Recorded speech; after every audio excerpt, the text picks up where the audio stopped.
Hey, what's up everybody? It's Fox here, and welcome back to more Xenoblade Chronicles Future Connected. Last time, we did a bunch of side quests here at Grandel, and got lots of good armor, and learned a little bit more about some of our party members, and even some non-party members. This time, we're going to be continuing on with the story, and finding the high ether crystals needed to upgrade the replica Minato. What's up? Starting with Grandel Militia. A high ether crystal, eh? Well, it's the first I've heard of it. But now that I think about it, I might actually have a rough idea about where to find one. I hope it's what you're looking for. Blast. You know what? I can't recall. It was a long time ago, so my memory's a little hazy. Might find more luck speaking to a fellow, squadsman of mine. Next, we go to the ramparts. I think we need to... Yes, I think... can you open the door for me? Thank you. We need to go up the stairs and talk to one of the militia soldiers. And also, up here is, Tyrea. Yes? Yeah? Looks like Melly is with us again. Have you talked to Thielen yet? He's been worried about you, you know. I'm sure he's happy knowing you're not dead. Or something like that. I wasn't fully paying attention. Anyways, let's talk to this other militia. A high ether crystal. Almost said high-entia. I think I know where you're getting at there. Not entirely sure on the location, but I know there's supposed to be a very rare ether deposit near here. Old lady called Sarja told me about it. Alright, looks like we're gonna have to talk to another person. Looks like we have to go to Hero's Rest. Which is over here by the Tranquil Tarn. So I'll meet you over by the Hero's Rest. Over here at Hero's Rest, let's talk to Sarja. Yes?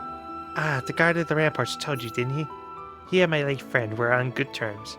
Naturally, I had to regale the man with tales of my friend's escapades.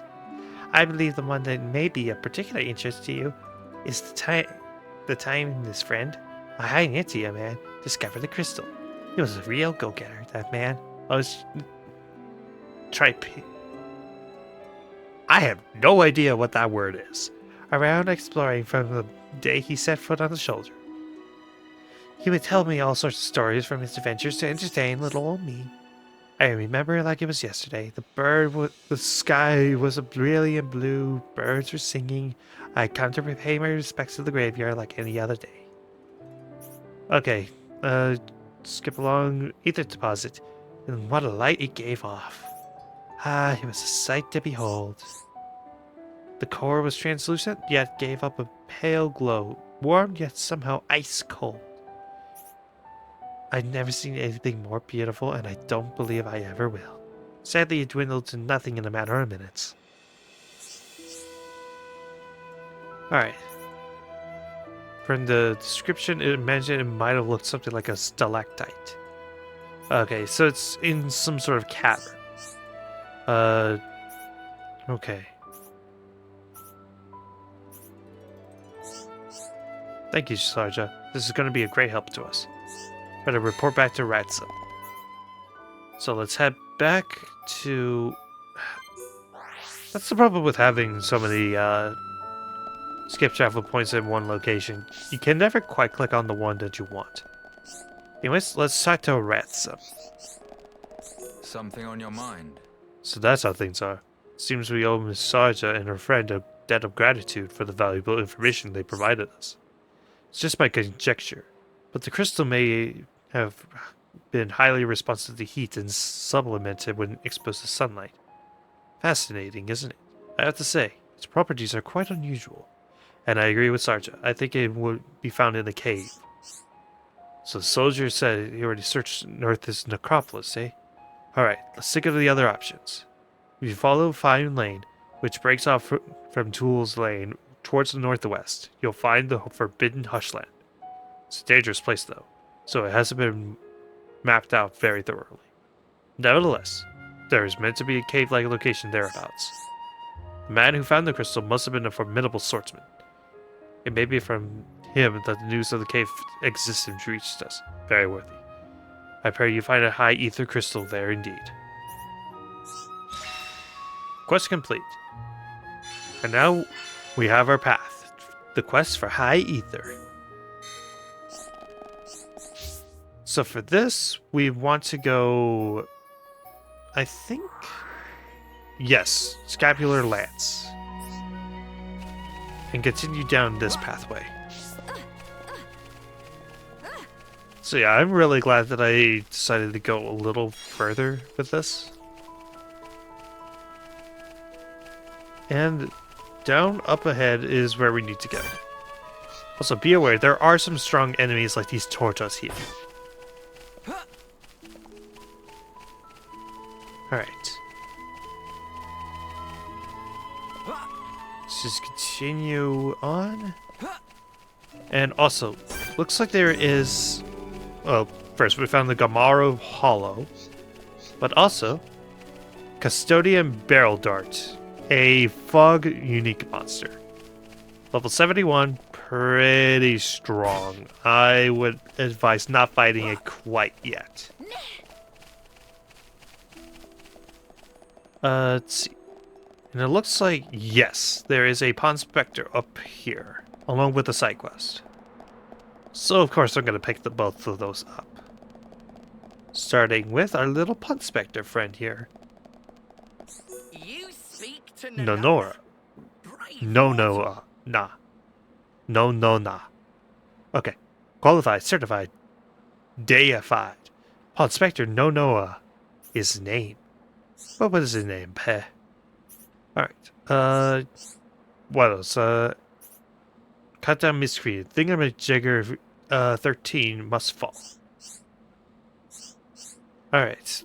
So it looks like we had to defeat essentially a unique monster for this. Which I think is actually up ahead, I feel like. Yep, it's just ahead of where we need to be.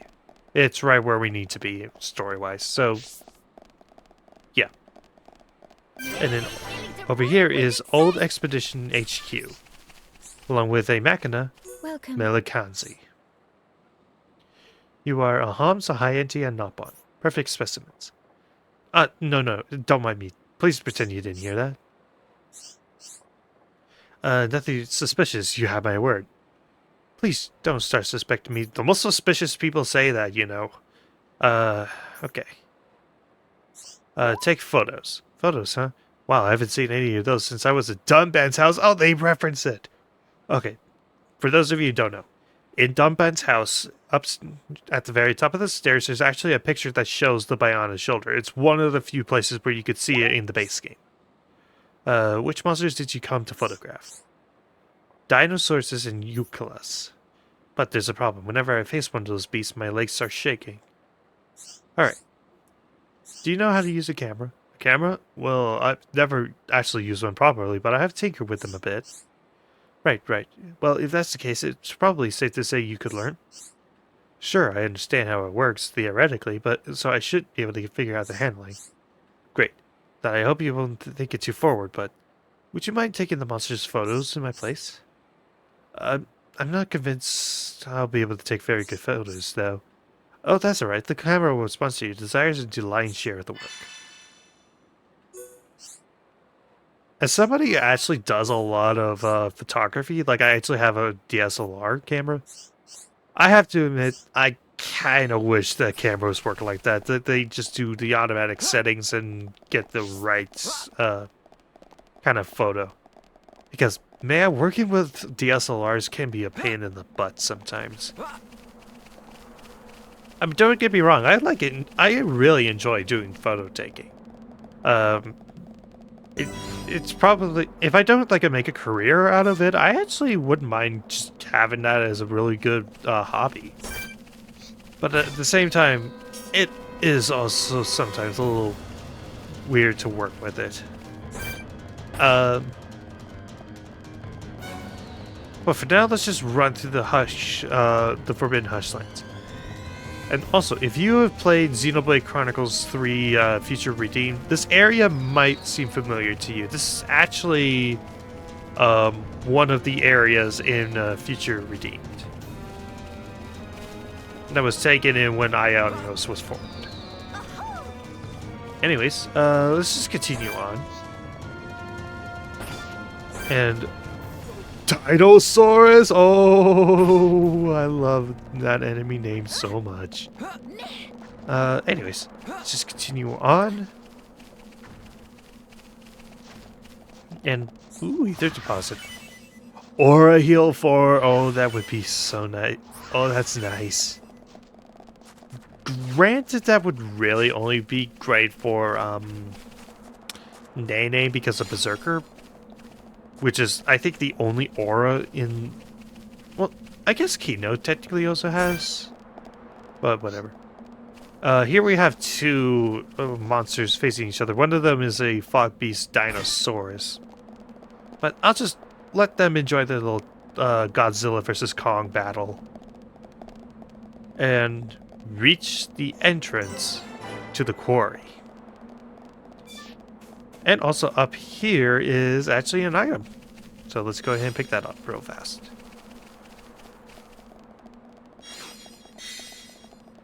A bright tight for rival hearts.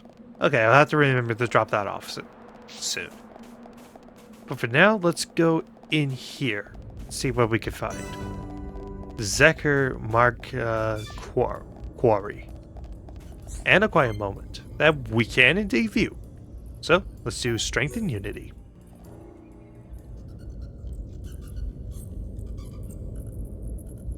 Why Mr. Shulk stopped so sudden? I was just thinking about the cave near Colony 9. Do you know it, Nene? It's called Tephra Cave. Nene no place. Nene tag along once with group of hum-hum. Went to fetch ether cylinders. I've done that too sometimes. Went with Ryan a couple of times. Mama! Hooray for twinsies! Nene went there during rebuilding effort. So you did your part to help Nene. Thanks for that. It not thing that need thanks per se. Just doing civic duty. Must stay friends and work together. With all peoples that live in world. That's right. But folk here have lot of angry scuffles. Fight between neighbors bad. Should watch Nene and Kino. Learn to everyone play nice. Well, I wouldn't say the people here are enemies exactly. They just don't know how to work out their feelings. That just fancy way of saying fighting? It's not exactly like fighting. Both sides do understand each other, but their paths took them in different directions. What Mr. Shock mean? If the two sides had simply hated each other, they wouldn't just leave. They'd try to drive the other side out by force. But that's not what they did. They still have common ground to stand on. And Melly is here now. They just need some time to mull things over. Mr. Shock is very kind person. Very different from Mama Pon. When Nene and Kino get into bad fight, Mama Pon spank first, then ask questions. Nene and Kino always in tears, but always say sorries and make up with hug. End of end, friendship become much stronger. Being friends mean a whole lot more fun, and more fun is more good. Also, everyone in Colony 9 was friends from start. Well, that's because everyone there was working to help rebuild. We all share the same dream. But dreams of people here all really all that different from each other. For now, I guess. But Melly is doing the best she can, and we need to as well. Nene understand. Nene will wait until Miss Melia make dreams of everyone mushed together as one. But if dream of Miss Melia not go through to everyone, in that case, Nene will give vicious spankings, and no one spared, even not Mr. Shook. What? Me as well? Just promise to be gentle.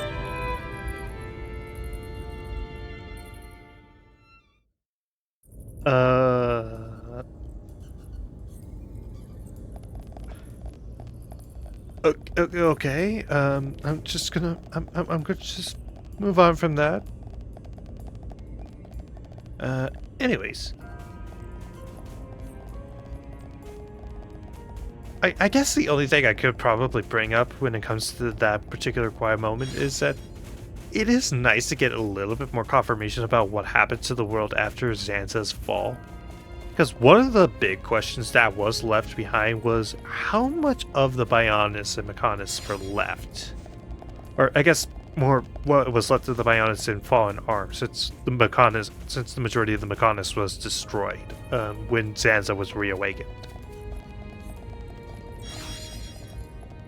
But yeah, it does answer that at least Colony 9 and Tefra Cave survived into the new world. But yeah, I'm not sure how much more of the world is still left after all that. Let's see, up there is a bunch of Ignis and Arachno. Oh, of course, got spotted. And it's all the Arachno stuff, because of course. Alright, I'll be right back after I defeat these guys. Okay, so upon defeating the Arachno, I managed to summon this unique monster, Deputy Seagull. So let's go ahead and fight this guy. I haven't been fighting nearly enough unique monsters or Fog Beats, so might as well throw in a little bit there. Okay, so let's see. It's gonna taunt us, but there's literally nothing else to fight, so seems kind of pointless, but whatever. Alright, let's do a Pod Spectre attack and yeah, let's daze it.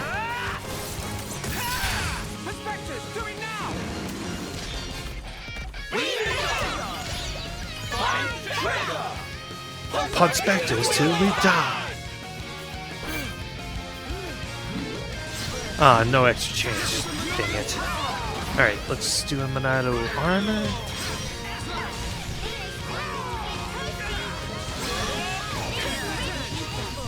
I feel like this shouldn't be the side. I feel like that's the back. Okay, Shadow Eye to get rid of the aggro. Edge to build up more Monado. Ooh, daze. Dazed.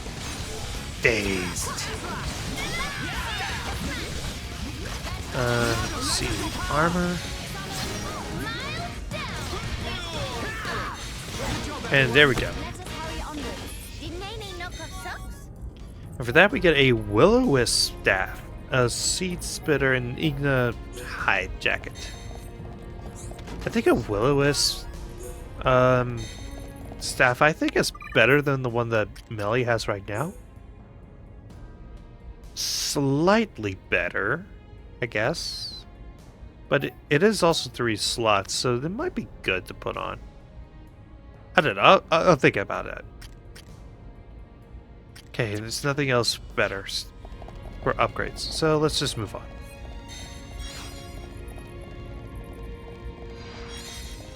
And also, if I'm not mistaken, I believe this cave is also one of the areas where we can get the very last collectibility item for Bionis Shelter. So, see, Arena Oluga or the Sabolum Oluga. Alright, oh, the hoe noticed us.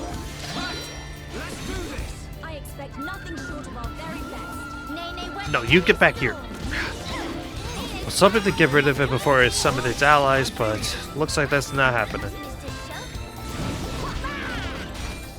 Let's get rid of it before it summons anyone else. Alright, stays. Yeah, let's go ahead and obliterate.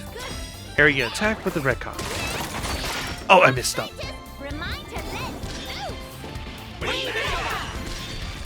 Five Dragon! Pod Spectres till we die! There we go.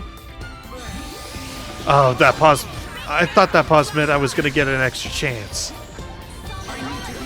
Alright. Nice level up. There we go. Okay, that wasn't too bad. We must not be reckless, but we mustn't be careless. I'm sorry, there's just like no references to Dunband in this. I need to make something. But no, in all honesty, why are there like no references to Dunband in Future Connected? There are tons to Ryan Charla, and there's a couple to, and there's several to Ricky, but there's almost none to Dunband. I have no idea why. You'd think that they would at least have one or two references to him, but strangely, no. I mean, I could be missing one, like I could be blanking on one, but so far I haven't really encountered any. At least any that are significant. But we cannot be reckless. But we mustn't be careless.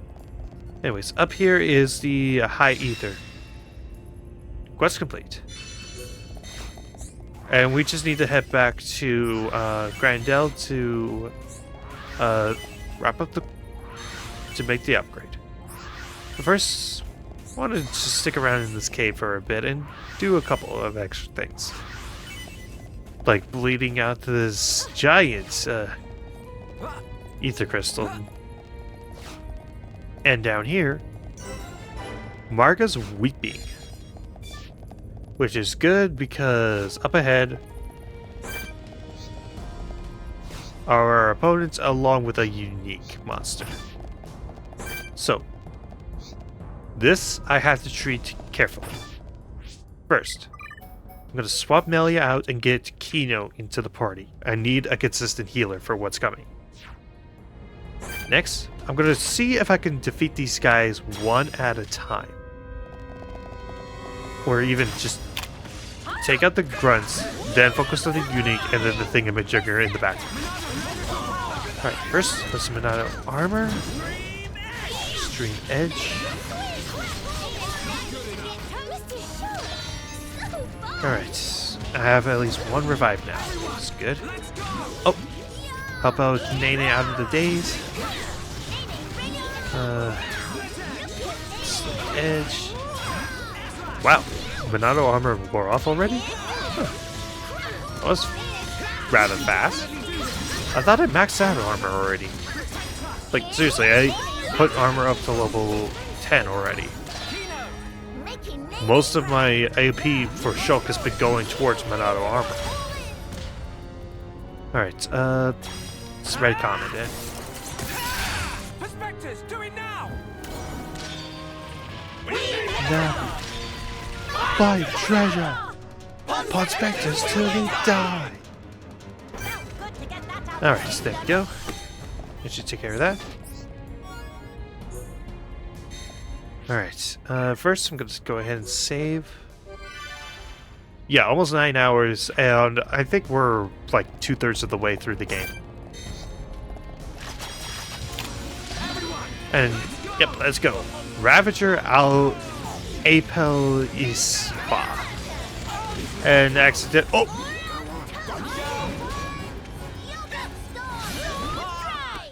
When I said this fight was hard, I was not kidding. Dang, that was like an instant kill, man. Well, crud. I don't want to fight it in casual mode, but if this ends up dragging, I might need to go casual mode. And I don't want to do that. I already did it once this playthrough, and I don't really want to do it anymore.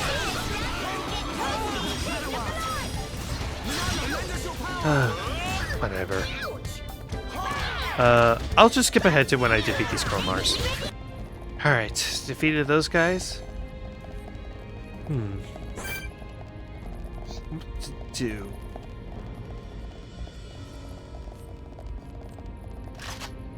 Let's see if I can get rid of Thingamajigger alone. and not deal with the unique quite yet if I ever do decide to fight. Because my main goal is just defeating this guy. I don't really care much for the unique monster. Other than...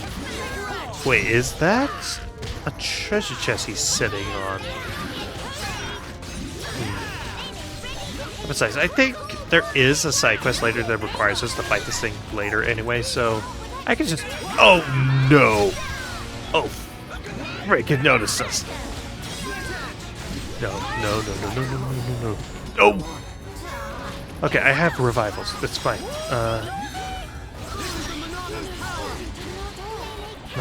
Armor.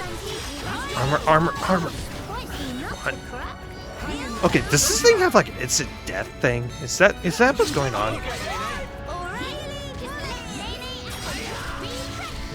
Okay, heal up.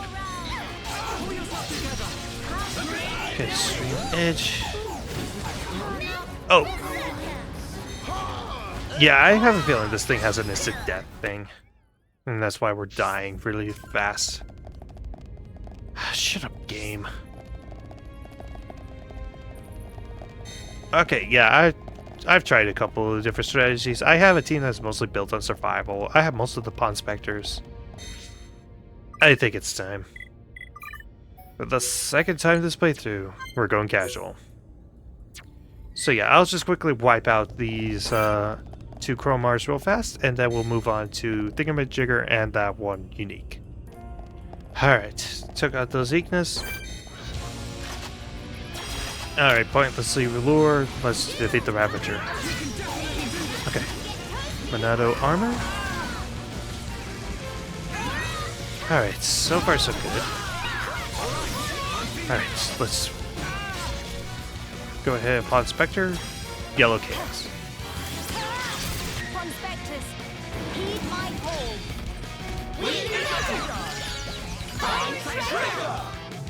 Pawn Spectres till we die. Alright, dazed.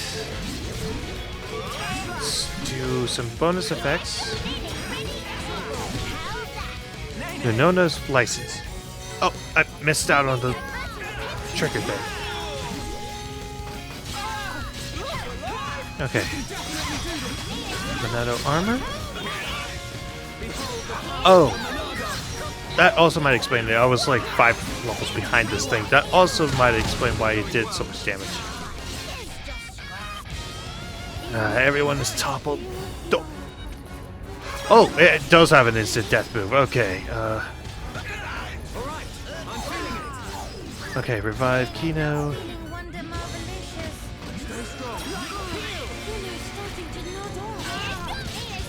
Alright. Stream edge. On. Armor. But seriously, this thing isn't even like one of the strongest enemies in the game. So why would they be given an instant death? Oh, whatever. Oh. Thank you for the encouragement. I was actually hoping someone would do that. Light heal. Armor.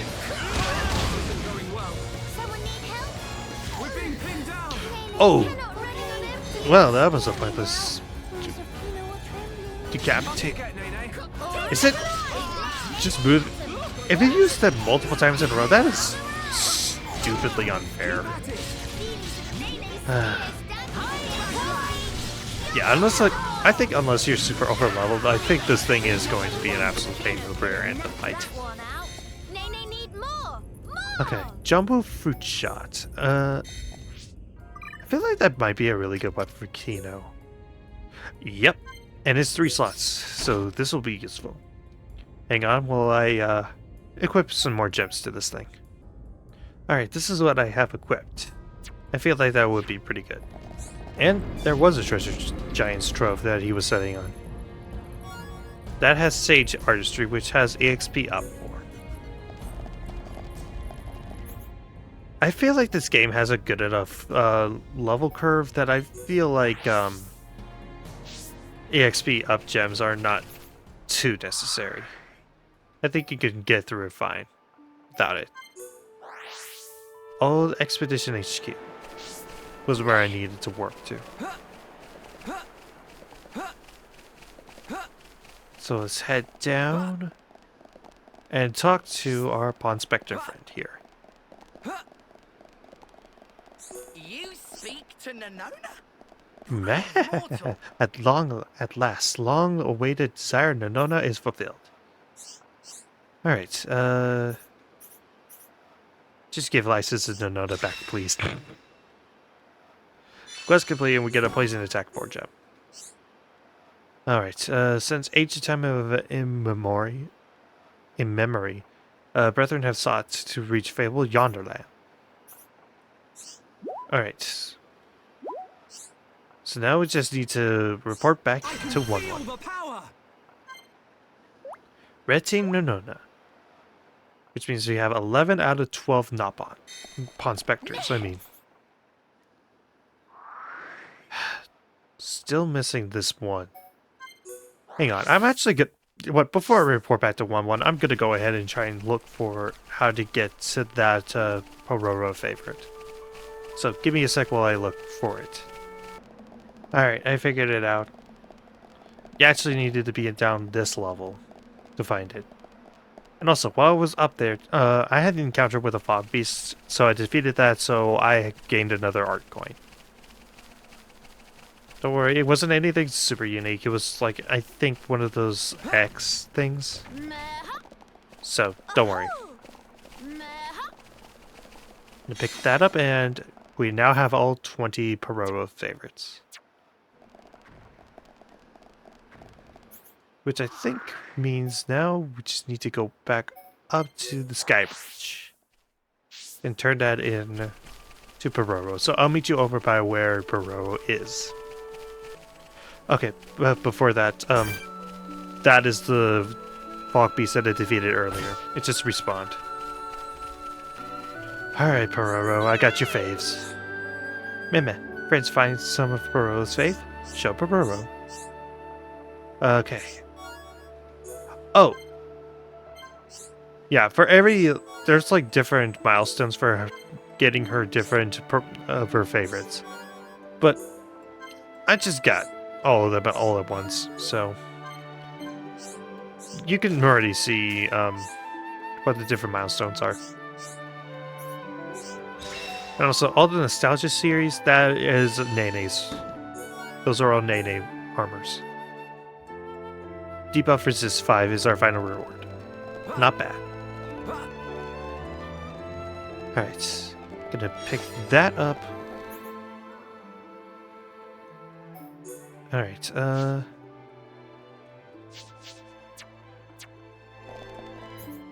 so I guess for now we'll just make our return to Grand Dell. Starting with talking to 1-1. 1-1 just want nap. You know, I agree with you, 1-1. I could use a nap too. Bebe, Pawn Spectres all in one place. Such rich feeling and fulfillment. Truth is, 1-1 still not actually ready yet.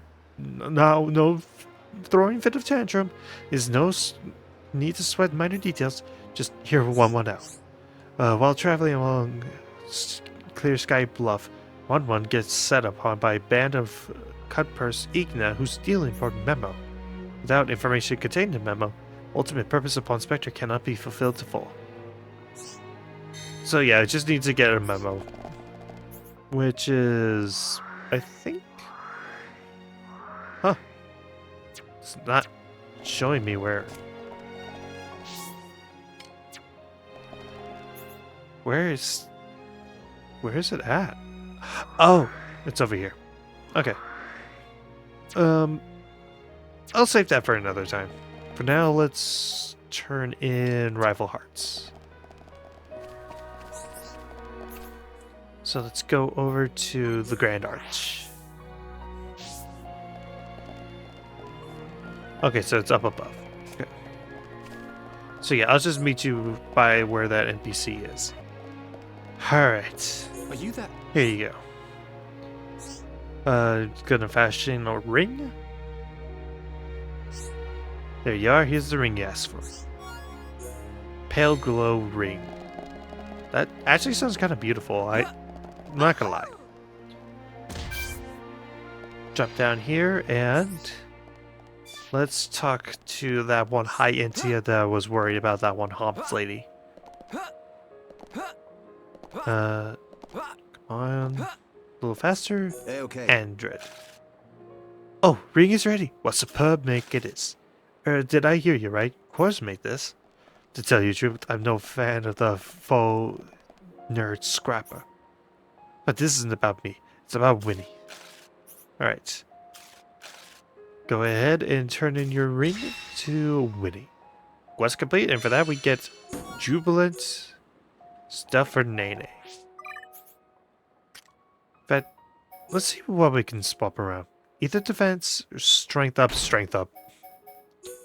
Nostalgic. Yeah. There we go. Some nice armors.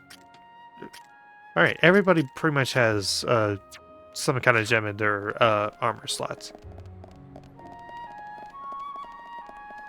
But I think that'll do it for now. So, next time on Xenoblade Chronicles Future Connected, we make our upgrades to the replica Monado. See you guys then.